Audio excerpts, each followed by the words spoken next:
Ethos of Silence. A veteran podcast aims to amplify the voices of veterans, creating a safe space for authentic conversations about their experiences, challenges, and triumphs. We seek to break the stigma surrounding mental health and foster community support, resilience, and understanding. Through storytelling, expert insights, and candid discussions, we strive to inspire healing, promote awareness, and empower veterans on their journeys. Welcome. All right, let's talk about getting back into society.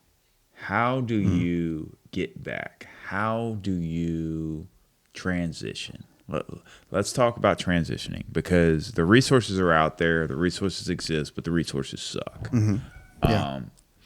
Trying to build a community of support, a community of people to help. You know, Ethos of Silence, Tim here, got Kevin with me, and let's talk about a little bit of transitioning. Okay. Personally, my transition sucked, man. I didn't want to get out of the military. I was kind of forced out because of my situation, the cards that were dealt to me. So played the hand I was dealt and decided I'd get out and try and maintain an established relationship with my kids. I'd have to say that part of getting out has been a success. I'd have to say if I look around me, that's good. And you look at all the things I have and the beautiful house we're sitting in, I seem like a success on paper. But as far as actually the transition of getting out, I mean, all I did was take the motivation that the Marine Corps put into me, the ethos they developed, and the drive and initiative to continue to push. I mean, it is, what time is it? It is now 8:00 on a Wednesday night. I've got to be at work for 3 a.m. Tuesday morning or Thursday morning. Yeah. Right. And it's about a 45-minute drive, which means my alarm's going to go off at about 1:45 to leave the house at 2:00 to make sure that if I hit a train or anything, I got an extra 15 minutes to get to the plant, right? To go in. But I have decided to dedicate myself to sit here and record with you. And I mean, if we record till 10, 11 o'clock tonight, 12 o'clock, whatever, I'll go to the gym and then I'll head into work, and it'll be what it'll be. The Marine Corps has established a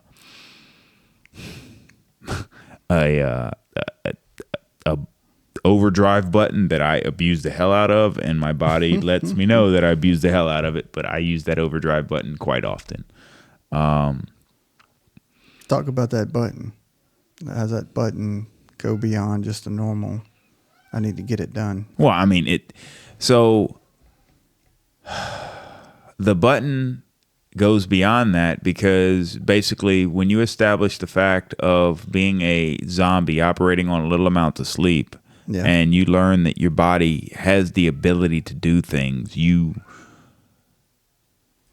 when I learned that my body had the ability to complete the training that was the Crucible and make that zombie march back, I now utilize that to my advantage, because I am a crayon-loving Marine, and I do not know how to decide to not abuse my body.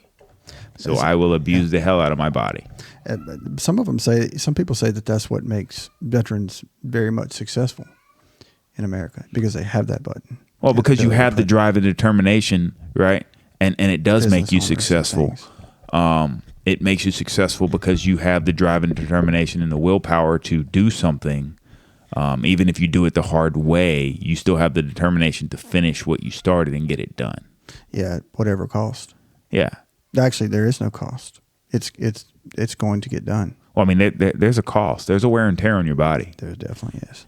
You only get so much time on this earth, and only so much time, and there's only so much of a shelf life to each of those amounts of energy you have stored, and the joints and the bones and the muscles and the brain. But the transition process is about utilizing what you have and taking advantage of the things that are dealt your way, and then also building a community of support, right? So I think active duty have a harder time transitioning than reservists, because reservists are part of the community. They're part of their family. They already rely on their family for so much stuff, especially when they deploy, especially when they do stuff. Right. Now, I'm making large assumptions here because once again, you're a grown man, so it's very hard for a grown man or a grown woman to ask for help when they need help. It's impossible, right? It's hard for me to even pick up the phone and say, hey, Kevin, can you give me a hand with this? It's difficult. It is something that's difficult, but it should not be. And it's probably something difficult for you to call me and ask for help, even though it's something that should not be difficult to do, right? No, we're in a circle. I mean, this is paramount to me, that it attaches to my brain cells that, at this point in my life, that I have a brother I can call. That goes into the equation. That makes a clip of what I need to do. So that helps me out knowing you're there, so that I can call you. You know what I mean? Yeah, but it's still something that instead of calling me while you're trying to put a transmission in yourself, you're trying to put the transmission in by yourself the whole time, right? Instead of being, hey man, what day do you have off this week that you can swing by to help me for 45 minutes to lift up a transmission? You're out there in the yard trying to put it in yourself, right? Yeah. So even though you have me here, it's still difficult to make that call. Some of that is that I think it's that it's still military, but it's that sense of the code that was brought into me coming up. If it needed to be fixed, you get a tool and you fix it. See, but now we're talking about some of that masculine energy that I'm less of a man if I call somebody, and that's what I'm telling you is our problem in and of itself. It's hard to reach out, right? I would agree with that. Yeah. And it's even harder for somebody who's been on active duty and hasn't been here. So you haven't been home, you haven't had all those connections, even though everybody loves you and they're here and they want to be a supporting network, right? Yeah. But all my aunts and uncles who want to be a supporting network, I'd like to they hear, say it, and they show it in different ways, but I mean, there's only so much they can actually do, or they actually understand, or that or can cope with, or that we'll let them help us with. Exactly. Yeah. I mean, I don't know. I'd like to hear from some other reservists. I think I agree with you quite a bit. I think the transition is there's a little bit more of a safety net from that community of support. But that's definitely where talking to Derek would come in, is talking to him about that stuff. And I mean, that's why I don't want to jump the gun on it. But I mean, the transition process, right? So the transition process, and we need to jump into that with Derek, what his transition process was like, because he did 2 combat deployments. He had a bunch of transition, a bunch. Yeah. I mean, he found out he was going back by walking out to the mailbox and opening a letter. Yeah. That's I don't know. That's like. A culture shock and a half there. Yeah, I found out I was going in my battalion, so that's different. Yeah. So finding out your battalion and being on active duty is, it's a stacked up group of, leadership that you can go through. I mean, you're already expected you're going. And I mean, we figured out that we were just in the cycle to go next. Like hey, we're rotating and replacing them. They just went in 6 months. We're the guys replacing them. We got to get everything ready. Our chain just got jerked. Let's go. But I mean, you've been in long enough working on aircraft. You can feel when you're the next one up, because you can feel that your pilots are starting to get all their qualifications. All these different things are starting to happen. You have senior pilots now. You're not getting any new pilots checking in. Like, they're not sending us any boot pilots. We're about to go somewhere. It's about to go down. Yeah. Or like 4 months before, you're starting to transfer all the boot pilots out of your squadron down the street to another squadron so they can continue training. But it's really so that you can get some senior pilots from them and you can deploy. So you're swapping out some of their junior pilots and leaving somebody to train them, and taking some of their more senior pilots to actually deploy with. To fill those slots up. So that you're deploying with people who are fully qualified. And that's deployable status. Yeah. Got that. Yeah. So you start noticing.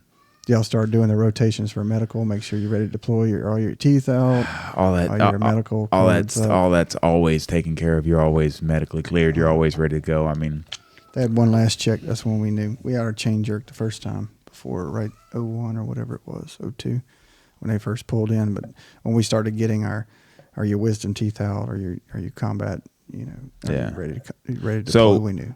So my transition was simple, man. I got a job. I grunted my teeth and I've been doing the same job for 10 years because it pays enough, and I figured out how to make ends meet off of that and how to make a life off of that. Yeah. But it's just because I'm from Louisiana, I'm from this cancer alley of plants, and I was able to stumble into a plant and get me a decent job. But the hours suck. The pay is good. That's about it. I sacrifice sleep for money.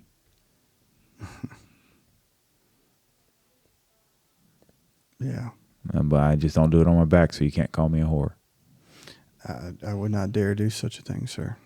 Absolutely. You have an So- honorable job. So obviously your transition was a lot crazier than mine, but still the mental part of that transition sucks. I have never gotten over the fact of molding young men to be ready to go to war, and now I put dirt in a fucking machine and I have somebody come over me and say, hey man, did you put the right amount of dirt in the machine? Motherfucker, get the hell out of my goddamn fucking lab before I chokeslam your old ass. Yes, it's the right amount. You dumb motherfucker. Get the hell out of here. It still never makes sense, does it? No. That was my first night working by myself. I cussed out the fucking supervisor because I gave him a number and he didn't fucking like it. Say, hey, motherfucker, you don't like the number. Bring me some more dirt and come watch me put it in the fucking machine, and you can get the number off of it and tell me what the fuck it is. If we're going to micromanage and that then, much. So there's a doorbell on the back door, and then he comes through and he's weighing up the shit himself. Oh, whoa, you're not here to do my job. This is my job. Get the fuck out of my lab. You want me to run it? Leave it right there. That's right. I got told I'm not in the military anymore when I come in the next day. I said, I knew that was coming. You're not a soldier. You're not a Marine. You're not anymore. a Marine anymore. You're not supposed to act that way. You're ex-Marine. So, ex what? Yeah. So I was like, so if he breaks the machine, it's cool. Like, I'm the one who you taught to work on it. I'm the one you taught to fix it. I'm the one you taught to run everything. Yeah, but he's just putting a sample in. Yeah, but what if he drops something else in there with the sample and jams the gears or does this and does that? Then you're gonna ask me how the machine broke. I'm like, well, I don't know how it fucking broke Because I wasn't there. because it was good the last time I cleaned it. Do you want me to work here or not?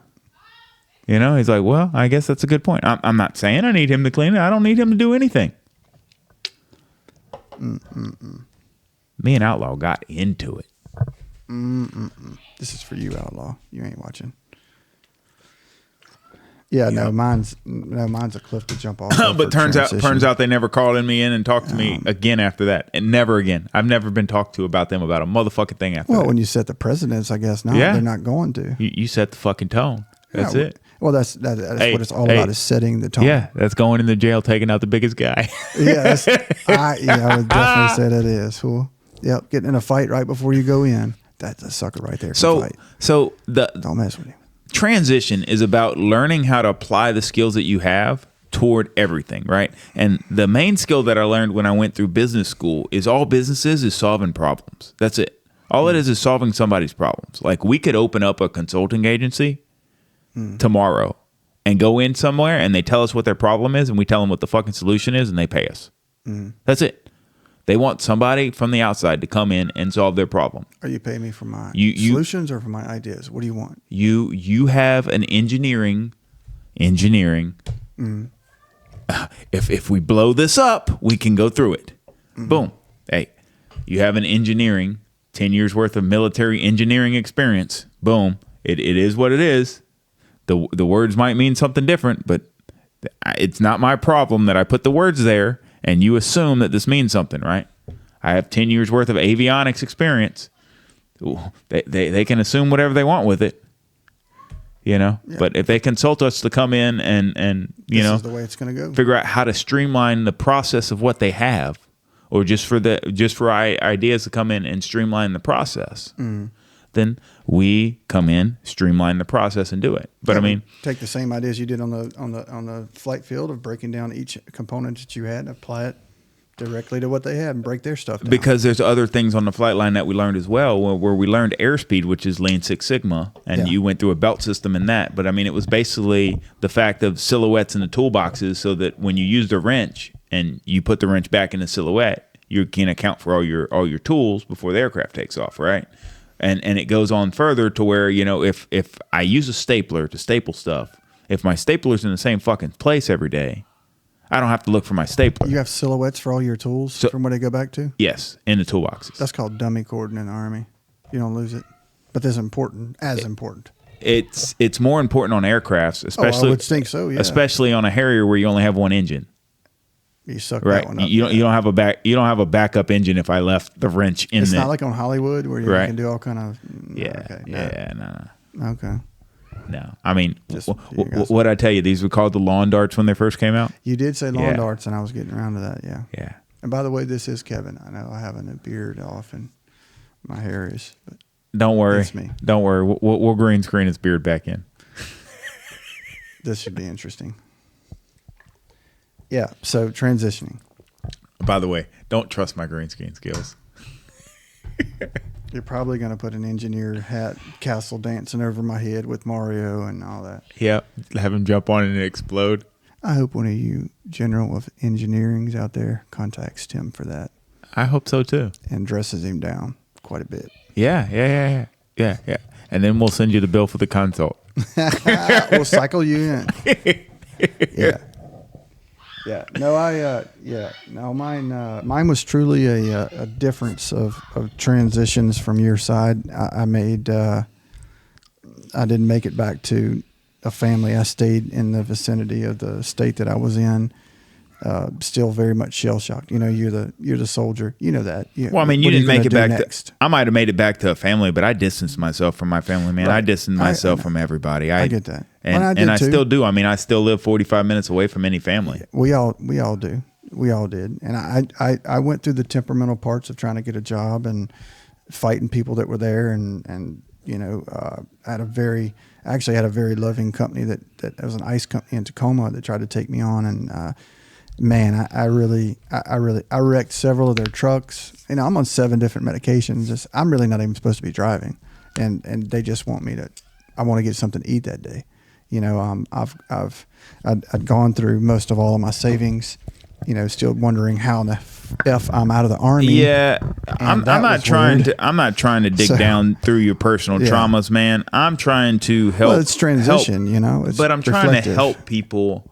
Well, if they can hear understand, my story, you know, sides, like you know, obviously, if you're struggling and you're struggling from a medical standpoint, the drive and initiative that you have to not be labeled as broken, and you want to keep pushing. You need to reach out to the proper resources. You know, that's where, like, my friends at Veterans Educating Veterans would help you get all of the stuff in place so you get the paperwork and the compensation you need for your injuries that you have going on, so that then you can make the correct life stages and choices to where you've got the income, and now you can go to school, use your benefits to get a job that you can now do while managing everything else you have going on. Just veterans helping veterans? Well, Veterans Educating Veterans can help you with the benefit side of everything, right? Okay. So once they help you with the benefit side of everything, you know, because one thing you probably weren't told in your transition that they're telling people now is get on unemployment, because you paid into the unemployment system for so long. Start collecting unemployment. You have some type of money coming in, and then based off that money coming in, go home, balance yourself out, and then go to school, because going to school, you can also get the GI Bill money coming in on top of your unemployment. So you're collecting unemployment, and you're collecting your unemployment, which is tax free, and you're also collecting unemployment's not tax free, but it's probably going to be, because you're not going to make that much money. With that being your only taxed income coming in. But then all your GI benefits are tax-free. So you're collecting these GI benefits and your unemployment, and you're going back to school and trying to utilize your skills for something you can do in the process. I mean, the problem is that we don't think about what we're going to do in that transition. So if we decide we're going to go to school and we're going to waste our GI Bill funding on going to school for something stupid, you know, but I mean, the state of Louisiana, depending on what you've got going on, I mean, depending on your disability rating, you can go to state of Louisiana, you can go to all the college for free anyway, as long as they have a slot open. Yeah, most vets probably still have their post 9/11 GI Bill. That's get you into school anywhere. You mean just go be a chef for a little while and, I don't know, collect some money and collect some of the money that's coming through the government and pay your rent, pay your bills if you're struggling. But it'll get you into something if you can cope with it medically, But combine that with going to the VA and having them check out and throwing you a couple happy pills. It's just something to have a stepping stone to get somewhere where you need to be until things are a little bit more secure. Yeah. I mean, it's all about having a plan and sticking to it and being Semper Gumby, where you're always flexible enough to figure out that, Semper Gumby, man, always flexible.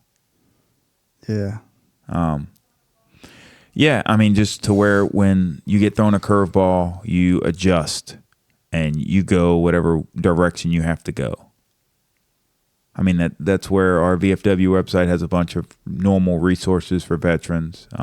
But it's ridiculous the lack of information that exists or that they give you in the transition process. And I hope in the last 10 years since I've gotten out that it's gotten better, Yeah, there's not a lot of big transfer of information that's pertinent to getting veterans into good care.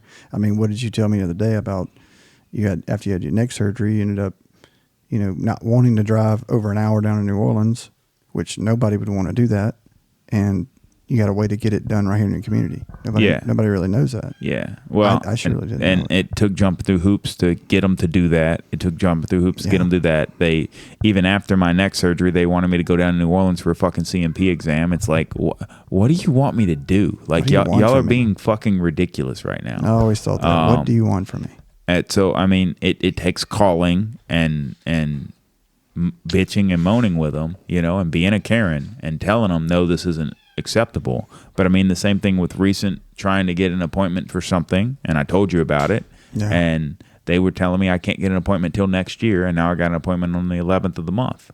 I've had my throughout the years, I've had my appointments rescheduled that you waited for. That's normal stuff that people get in their Medicare, but when it's down to serious PTSD issues, it's you've got that appointment rescheduled. That's oh really? Okay, well, yeah, I mean, I would hope it's certainly changed a whole lot. I think they have changed over the years. They're trying their best to keep improving. They're trying their best, but it seems like they need to all be paid extra amounts of money. It's not about the money they're making. It's not about the money they're making. It's about the number of people that are qualified to be in the system and their vetting process. And they want to say their vetting process is for quality, and possibly it is, but they need to get more recruiters out there to verify that other places are of quality for veterans to go so that they can take care of their back workload and take care of the veterans they have on the books. There's a lot of back workload on that. Even veterans who have disabilities to even get their compensation. Well, I'm not even talking about that end of it. I'm just talking about the fact of the service happening. I mean, it's ridiculous. But the most important part of transition is having a plan and having a support system in place so that whenever your plan goes to shit, because who said that? Fucking every boxer has a plan till he gets hit in the face. Muhammad Ali. Yeah. You go into every fight with a plan till you get hit in the fucking face. And then from there, it's instincts. Now you got to rely on your ethos. And ethos of a Marine is take the high ground. And if I was to take the high ground, I'm taking some people with me, but it's not going to bring me to where I want to go. Yeah, there's a fire at the end of a solution for people who have been trained this way. Yeah, it's not a favorable outcome. Yeah, so we're very thankful for the amount of support that is out there. They're your everyday average American that are heroes to us. They're dedicating their time to come out and do stuff. But with that, we have to be able to provide the resources to other veterans and create a community to help each other. Because if we don't create it, nobody will. Yeah, the community's the part. Everybody likes to get just pills thrown at them and tell them they're broke as shit. I don't think anybody likes that. That's just the end result of a broken system. And the system's never going to get any better if we don't each individually address what's going on with the system, and we don't each individually get on all of these group calls and these group things and talk and leave these reviews about what's going on to make it better. Yep. That's why I've taken this big interest in veterans, educating veterans that you've been telling me about. So yeah, man, they are amazing. But they're one resource, and they're a resource on the side of trying to get compensation for your disabilities. They're not a resource for everything else, but they can refer you out to people, and they can refer you to other places. And as they refer us to new places, we update the website. I update Robert, and Robert updates the website and puts the information on there. And that's what makes our VFW website so great. But I mean, you don't have to be a veteran of foreign war to utilize the resources that are on that website VFW or to follow that website. 4224.org. I mean, and then there's also some cool swag gear that's on there too, if anybody ever really wants to get any. I'm sure eventually he'll put some swag gear of the EOS, the Ethos of Silence on there. That'll be cool. But I want to see that get pinned down. We'll get that eventually. Yeah. But I mean, hopefully I can get him to do that iron sharpens iron tag, and we can do it there. We can claim that one. All right, brother. Serving. Any words of wisdom? No, guys. Again, thank you for tuning in. If you got any questions or comment about the things we discussed, correct me for some of my language or make fun of me. Just go ahead and put it in the comments. Yeah, I mean, the best way we can answer your questions directly is you to send them to us. The other thing is follow us on YouTube so that we can do a live answer these questions, or live get these questions known and written down, and follow them down with all the contacts we have, and try and get all of our friends in high places to look into it for us. Yeah, we want to hear from you. Tell us where you're from, maybe where you served. We'd like to be able to reach back out to you and build this community up and get this message out. Iron sharpens iron. Oh, fuck you. If you need more information on veterans benefits, please visit our website at VFWpost4224.org. That's Victor Foxtrot Whiskey, post4224.org. All of our contact information is in the description of the video. Please email us if you have any questions. We now have a moment of silent prayer for those still in the battle, for our departed comrades, for those missing in action, and for those held as prisoners of war.